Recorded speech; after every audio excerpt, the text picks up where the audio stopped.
मसीह की पवित्रता की दूसरे भाग में हम लोग हैं। बड़ी प्रार्थना पूर्वक हम रहे ताकि इसकी गहराई को हम लोग समझ सकें।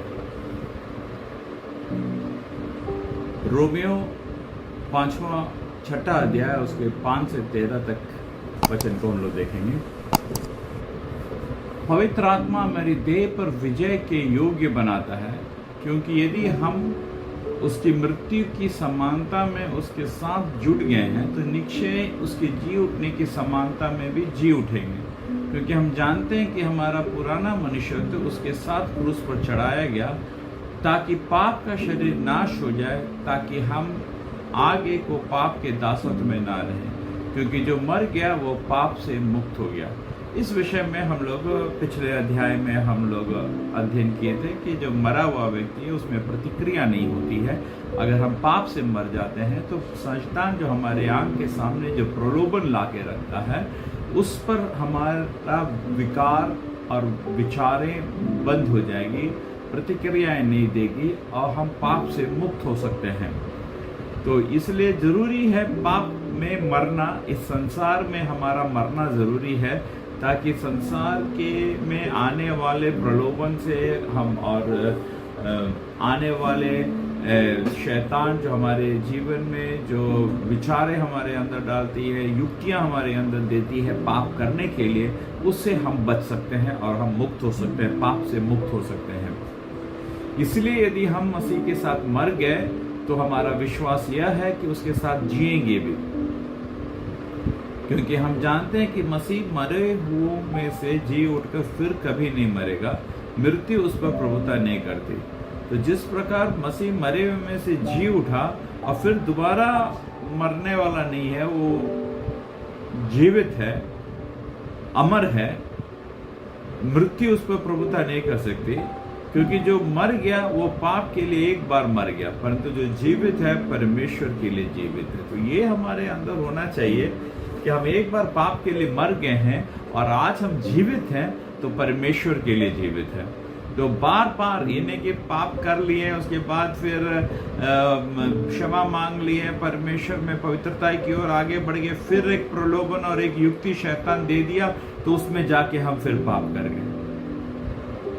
तो परमेश्वर में हम एक बार जीवित है तो परमेश्वर में जीवित है। दोबारा हमको हमेशा 100 बार सचेत हो जाना चाहिए कि हम मरने के लिए नहीं है, अब हम उसमें से बाहर निकल चुके हैं और हमें जीवित रहना है। तो परमेश्वर में हम जीवित हैं, बार बार पाप करने के लिए नहीं। और जब हम पाप करते हैं, जब हम उस शैतान की युक्तियों के में फंस जाते हैं तो उस समय हम दोबारा क्रूस में प्रभु को मारने का काम करते हैं। हम खुद वो काम कर रहे हैं, प्रभु को मारने का काम कर रहे हैं। तो ऐसा ना हो कि मैं प्रभु को मारने वालों में से एक हूं, क्योंकि बार बार गलती करके प्रभु को बार बार क्रूस पर चढ़ाने का काम करते हैं। रोमी साम्राज्य ने एक बार चढ़ाया प्रभु को, लेकिन हम लोग बार बार नित्य पाप करके उनको दोबारा क्रूस पर चढ़ा रहे हैं। हमारे गुनाहों के लिए उन्होंने क्रूस पर बलि चढ़ाया, अपना एक एक कतरा खून दिया, और हम ही दोबारा पाप करके उनके खून, जो बहुमूल्य खून जो हमारे लिए बहा, उसको तुच्छ करार दे रहे हैं। वो हमें जयवंत नहीं रख पाता, क्योंकि हम अपनी लड़ाई में हार जाते हैं। इतना बड़ा अनर्थ हमसे होने से हमको बचने के लिए नित्य प्रभु में बने रहना, उनकी उपस्थिति में बने रहना जरूरी है। हम अक्सर उस बात को छोड़ देते हैं, भूल जाते हैं और अपनी जीवन जीते हैं। हम प्रभु के हैं, प्रभु के लहू द्वारा खरीदे गए हैं, हम पाप में मर चुके हैं, इसका ख्याल हमें हर पल होना जरूरी है। ऐसा ही हुई 11 आयत में लिखा है, ऐसा ही तुम भी अपने आप को पाप के लिए तो मरा, परंतु परमेश्वर के लिए मसीह यीशु में जीवित समझो। इसलिए पाप तुम्हारे नाशवान शरीर में राज ना करे कि तुम उसकी लालसाओं के अधीन रहो। ना अपने अंगों को अधर्म के हथियार होने के लिए पाप को सौंपो, पर अपने आप को मरे हुए में से जी उठा जानकर परमेश्वर को सौंपो। अपने अंगों को धार्मिकता का हथियार होने के लिए परमेश्वर को सौंपो। हमारा हर अंग, हर अवयव परमेश्वर के लिए बहुमूल्य है, क्योंकि ये परमेश्वर का मंदिर है। इससे परमेश्वर की आराधना उठती है।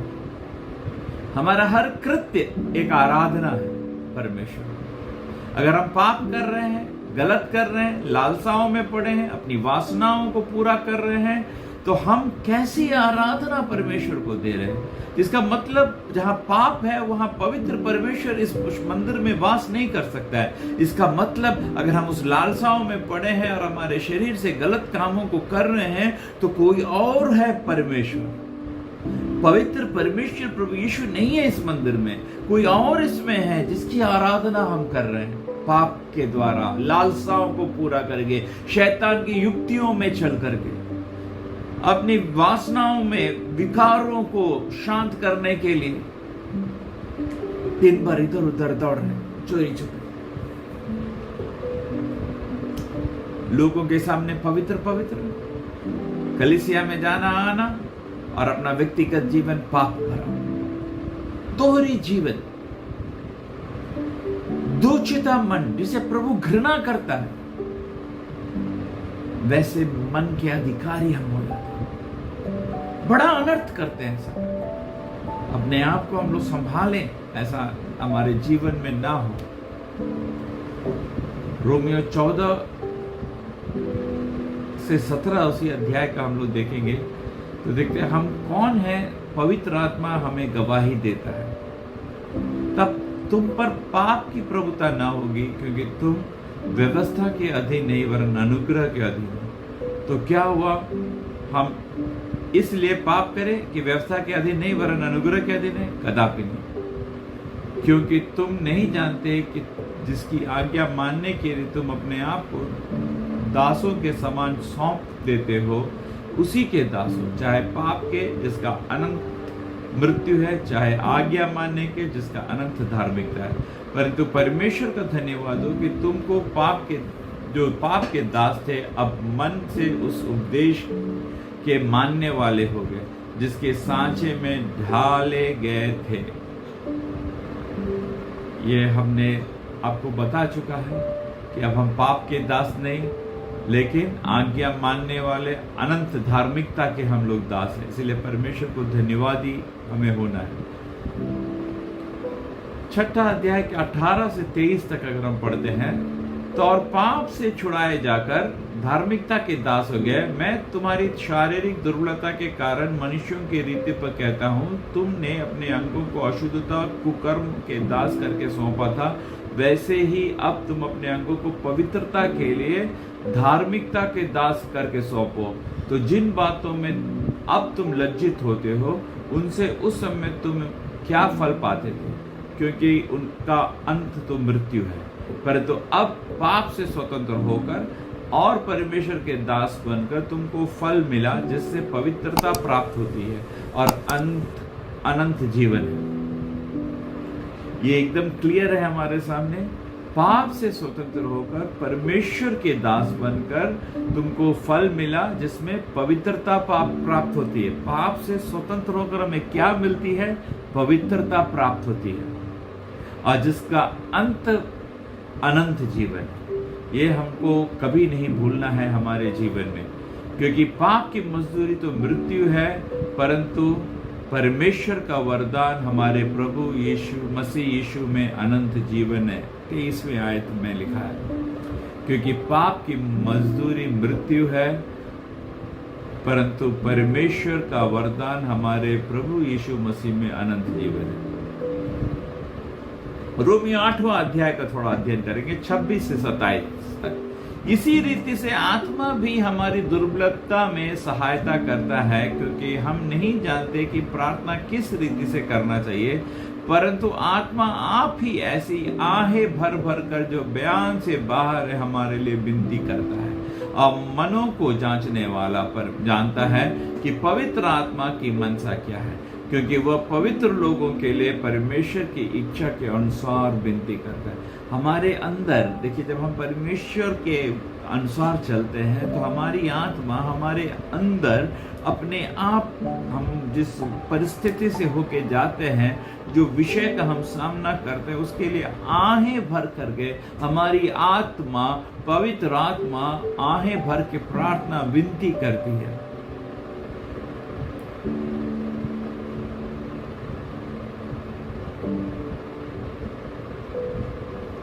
और उसके बाद उसके 27वें आयत में लिखा है, मनों को जांचने वाला जानता है कि पवित्र आत्मा की मनसा क्या है, क्योंकि वो पवित्र लोगों के लिए परमेश्वर की इच्छा के अनुसार विनती करता है। अगर हम परमेश्वर के पवित्र जन हैं तो हमारी इच्छा के अनुसार, परमेश्वर की इच्छा के अनुसार वो विनती करता है। क्योंकि इस समय हमारी इच्छा और परमेश्वर की इच्छा एक है, लेकिन शरीर बलहीन होता है। तो मन की इच्छा के अनुसार और परमेश्वर की इच्छा के अनुसार कौन विनती करता है? आत्मा विनती करता है।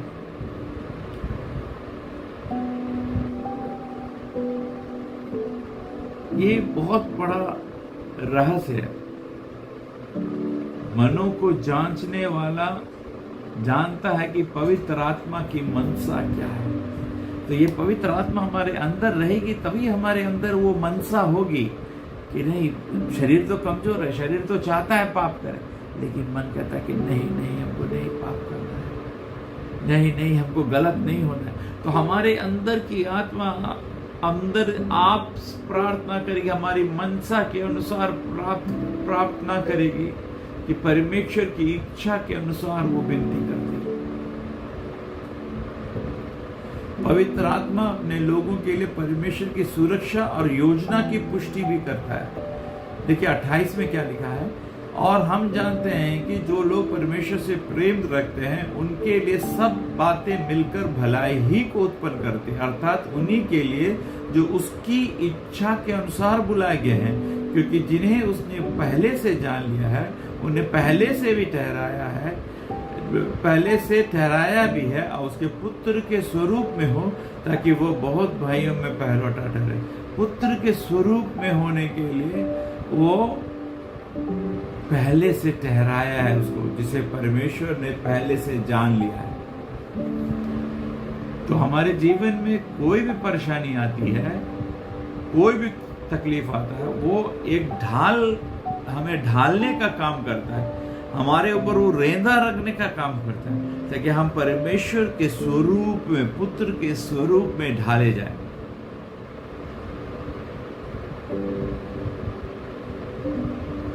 इसी रीति से आत्मा भी हमारी दुर्लभता में सहायता करता है, क्योंकि हम नहीं जानते कि प्रार्थना किस रीति से करना चाहिए, परंतु आत्मा आप ही ऐसी आहें भरकर जो बयान से बाहर है हमारे लिए विनती करता है। आप मनों को जांचने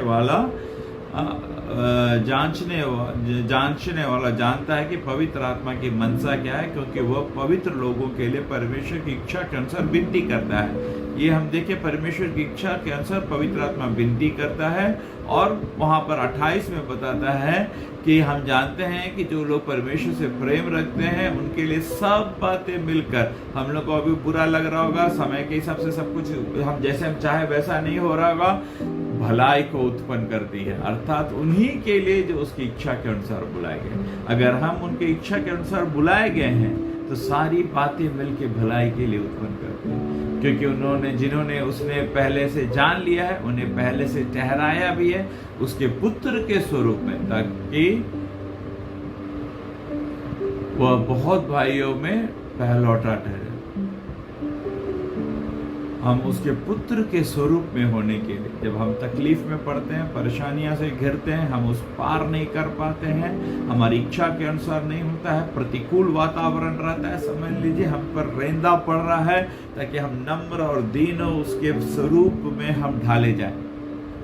फिर 30वें आयत में, फिर जिन्हें उसने बुलाया, पहले से ठहराया है, उन्हें बुलाया भी है, जिन्हें बुलाया है उन्हें धर्मी भी ठहराया है, और जिन्हें धर्मी ठहराया है उन्हें महिमा भी दी है। तो हम इन बातों के विषय में क्या कहें, यदि परमेश्वर हमारी ओर है तो विरोधी कौन हो सकता है। तो परमेश्वर हमारे ओर होने के लिए मेरे प्रियो पवित्र होना जरूरी है। परमेश्वर हमारे ओर होने के लिए पवित्रता में चलना जरूरी है। परमेश्वर हमारे ओर होने के लिए हमारे अंदर पवित्र आत्मा कार्य करना जरूरी है। उसके लिए अपने आप को सौंपना जरूरी है। वो रेंधा लगने के लिए तैयार होना जरूरी है, ताकि रेंधा लगे हम उस ढाल में ढाले जाएं, ताकि परमेश्वर के स्वरूप में हम हो जाएं। 32वें आयत, जिसने अपने निज पुत्र को भी ना रख छोड़ा, परंतु उसे हम सब के लिए दे दिया, वह उसके साथ हमें और सब कुछ क्यों न देगा। परमेश्वर के चुने हुओं पर दोष कौन लगाएगा। परमेश्वर वह है जो उनका धार्मी ठहराने वाला है। फिर कौन है जो दंड की आज्ञा देगा। मसीह वह है जो मर गया वरन मुर्दों में से जी भी उठा, परमेश्वर की दाहिनी ओर है और हमारे लिए निवेदन भी करता है। तो यहाँ खास बात यह है कि परमेश्वर के चुने हुओं पर दोष कौन लगाए। परमेश्वर वो है उनको धर्मी ठहराना। परमेश्वर जब हमको धर्मी ठहराता है, कौन है जो हम पर दोष लगाएगा। हर अंधकार की ताकत जो हमको फंसाना चाहती है, मेरे ऊपर दोष लगाना चाहती है, वो फेल हो जाएगा। उसकी सारी योजनाएं निष्क्रिय निष्फल हो जाएगी, क्योंकि हमको धर्मी ठहराने वाला इंसान नहीं है। इंसान का सर्टिफिकेट हमको नहीं मिल सकता है। हमको सर्टिफिकेट देने वाला प्रभु परमेश्वर। जब प्रभु हमको सर्टिफिकेट देता है, हमको धर्मी ठहराया है, तो कौन हमको दोष लगाएगा। ये क्या बहुमूल्य बात है जो पवित्र है उनके लिए, जो परमेश्वर को सच्चे हृदय से ग्रहण करके उसके अनुरूप स्वरूप में होने के लिए अपने आप को सौंप देता है पवित्र आत्मा के हाथ में, कि उसे ढाले, उस पर रेंधा लगाए, उसको नम्र और दीन करे, पवित्र बनाए। 35वें आयत में, कौन है हमको मसीह के प्रेम से अलग करेगा। क्या क्लेश या संकट या उपद्रव या अकाल या नंगाई या जोखिम या तलवार। जैसा लिखा है, तेरे लिए हम दिन भर मार डाले जाते हैं, हम वध होने वाली भेड़ के समान गिने गए हैं। परंतु इन सब बातों में से हम उसके द्वारा जिसने हमसे प्रेम किया है विजेता से भी बढ़कर। देखिए किस अवस्था में क्लेश, संकट, उपद्रव, अकाल, नंगाई, जोखिम या तलवार। तो शैतान जो प्रयास करेगा आपको आपकी पवित्रता से बाहर, प्रभु के प्रेम से बाहर करने के लिए, तो आपको प्रेम से अलग करने के लिए आपके जीवन में क्लेश आ सकता है, आपके जीवन में संकट आ सकता है, उपद्रव आ सकता है, अकाल आ सकता है, नंगाई आ सकता है, जोखिम आ सकता है, तलवार आ सकता है। क्योंकि जो शैतान है वो सब हथियार आजमा के देखेगा कि आपको परमेश्वर के प्रेम से अलग कर दे। हर दिन भर मार डाले जाते हैं, हर एक चीज में हम कुचले जाते हैं। दूसरा तेजी से आगे बढ़ता जाएगा, लेकिन प्रभु में पवित्र जन हर जगह नहीं जाएगा, हर जगह हर बात नहीं कर पाएगा। उसके पीछे आने वाला आगे बढ़ता चला जाएगा। लोग बोलेगा देखो उसको कितना ब्लेसिंग्स है, कितनी आशीष है, कितनी गाड़ियां लगा, कितना जमीन खरीद रहा, कितने पास्टर्स उनके साथ काम कर रहे हैं, वो कितना अच्छा है। आपके साथ शायद कोई भी नहीं होगा, आप अकेले खड़े हैं। आप किसी से चाहते भी है बनाना, लेकिन आप बन नहीं सकते। सबके साथ आप हाँ नहीं बोल सकते, क्योंकि आप पवित्र जन है। आपको मालूम है आपकी मर्यादा क्या है, आपकी सीमा रेखा क्या है, किस चीज से आपको सावधान रहना है, कैसा रिपोर्ट कर सकते हैं, कैसा रिपोर्ट नहीं कर सकते हैं। तो वैसे में आप यूजलेस हो जाइएगा संस्था के लिए। लोगों के नजर में आप, अरे आप दूसरा आदमी 50, 100, 70 बपतिस्मा दे रहा है, लेकिन आपसे एक बपतिस्मा पूरे साल में नहीं हो रहा है। एक कलीसिया खड़ा नहीं हो रहा, दूसरा तो मशरूम की तरह कलीसिया खड़ा रहा है। देखो प्रभु का कितना बड़ा काम, बड़ी बड़ी बड़ी रिपोर्टें, और आपका एक भी रिपोर्ट नहीं। आप टिक नहीं पाइएगा। दिन भर मार डाले जाते हैं, हम वध होने वाली भेड़ के समान गिने गए। परंतु इन सब बातों में हमें उसके द्वारा जिसने हमसे प्रेम किया है विजेता से भी बढ़कर है। परमेश्वर हमें क्या सर्टिफिकेट देता है वो माने रखता है। संसार हमें ठुकराएगा, परेशानियां आएंगी, तकलीफें आएंगी, लेकिन जब हम प्रभु में बने रहेंगे तो प्रभु हमें समय से उठाने वाला है, खड़ा रखने वाला है। दुख परेशानी में हमारी नाव को किनारे लगाने वाला प्रभु। संसार हमें पहचाने नहीं पहचाने, हमको इज्जत दे नहीं इज्जत दे, हमको प्रतिष्ठा दे नहीं प्रतिष्ठा दे, ऊंचे पद पर बैठा है नहीं बैठा है, हमको 4 व्हील दे या नहीं दे, मेरे बच्चे इंजीनियर डॉक्टर बनने के लिए फंड रेस नहीं कर पाए, हम नहीं बना पाए उनको, लेकिन हमारे बच्चे प्रभु का भय मानने वाला बन के रहे, प्रेम करने वाला बन के रहे, यही हमारे लिए सबसे बड़ा। पवित्र जीवन के लिए कीमत अदा करना पड़ता है। वो कीमत अदा करने के लिए क्या हम और अब तैयार हैं? हम लोग अपने आप को देखें। 38वें वचन में लिखा है, क्योंकि मैं निश्चय जानता हूं कि ना मृत्यु, ना जीवन, ना स्वर्गदूत, ना प्रधानताएं, ना वर्तमान, ना भविष्य, ना सामर्थ, ना ऊंचाई, ना गहराई, ना कोई और सृष्टि हमें परमेश्वर के प्रेम से जो हमारे प्रभु मसीह यीशु में है अलग कर सकेगा। ये कॉन्फिडेंस हमारे अंदर होना चाहिए। चाहे पब्लिक में बदनामी हो जाए, लोग बोलेगा तुम्हारा टेस्टिमनी खराब हो गया, तुम्हारा ये खराब हो गया, तुम्हारा वो खराब हो गया, क्योंकि तुम जैसे बोलते वैसे करते नहीं हो, ये हुए, बहुत सारी बदनामियां आएंगी कि हम जैसे बोलते हैं वैसे करने के लिए नहीं, हमसे बढ़कर हमारा बॉस जैसे बोलता है वैसे करने के लिए, हमारा प्रभु जो हमारा मालिक है वो जैसे बोलता है वैसे करने। हम जो बोले वो करने वाले हम नहीं है, हम जो बोले हैं 100 बार हम नहीं कर पाएंगे, कोई गारंटी नहीं है उसका, लेकिन मेरा बॉस जो हमसे बोलेगा वो करने के लिए हम तैयार हो। लोग बोलेगा अरे तुम बोला था नहीं किया, तुम्हारा इंटीग्रिटी खत्म हो गया, तुम्हारा ये खत्म हो गया, तुम क्या बात किए थे, तुम्हारा बात में तुम नहीं रहते हो। मनुष्य का हाँ हाँ होना चाहिए, ना ना होना चाहिए, वचन पर वचन देते जाएगा, आपको तुच्छ बना देगा, घिरा हुआ दिखा देगा। लेकिन प्रभु देखता है कि आप प्रभु की बात को सुनते हैं कि दबाव में आके काम करते हैं। पवित्रता कीमत से आती है, और जो प्रभु देखता है मन के विचारों को देखता है, तौलता है। जब तौले जाएंगे आप हल्के ना पाए जाए। जब प्रभु आपको तौलेगा मेरे प्रिय, आप हल्के ना पाए जाए। मनुष्य आपको क्या तौले, मनुष्य आपको क्या पद दे, उससे मतलब नहीं है, लेकिन प्रभु जब तौले तो आप हल्का ना पाए जाए। इसलिए पवित्रता को गहराई से पकड़िए और उसमें चलने के लिए अपने जीवन को समर्पित किए। इसलिए हे भाई, मैं तुमसे परमेश्वर की दया स्मरण दिलाकर विनती करता हूं कि अपने शरीर का जीवता और पवित्र और परमेश्वर का भावता हुआ बलिदान करके चढ़ाओ। ये आत्मिक सेवा है, परमेश्वर का भावता हुआ बलिदान।